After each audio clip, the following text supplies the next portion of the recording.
there is more than enough food in the world to feed our population of 7.8 billion people. But today, more than 820 million people are hungry. And some 144 million children under the age of 5 are stunted, more than 1 in 5 children worldwide. Our food systems are failing, and the COVID-19 pandemic is making things worse. Unless immediate action is taken, it is increasingly clear that there is an impending global food emergency that could have long-term impacts on hundreds of millions of children and adults. This year, some 49 million extra people may fall into extreme poverty due to the COVID-19 crisis. The number of people who are acutely food or nutrition insecure will rapidly expand. Every percentage point drop in global gross domestic product means an additional 0.7 million stunted children. Even in countries with abundant food, we see risks of disruptions in the food supply chain. We need to act now to avoid the worst impacts of our efforts to control the pandemic. Today, I'm launching a policy brief on the impact of COVID-19 on food security and nutrition. It has 3 clear findings. First, we must mobilize to save lives and livelihoods, focusing attention where the risk is more acute.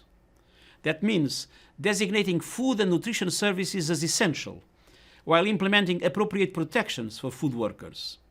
It means preserving critical humanitarian food, livelihood and nutrition assistance to vulnerable groups. And it means positioning food in food crisis countries to reinforce and scale up social protection systems. Countries need to scale up support for food processing, transport and local food markets, and they must keep trade corridors open to ensure the continuous functioning of food systems. And they must ensure that relief and stimulus packages reach the most vulnerable, including meeting the liquidity needs of small-scale food producers and rural businesses. Second, we must strengthen social protection systems for nutrition.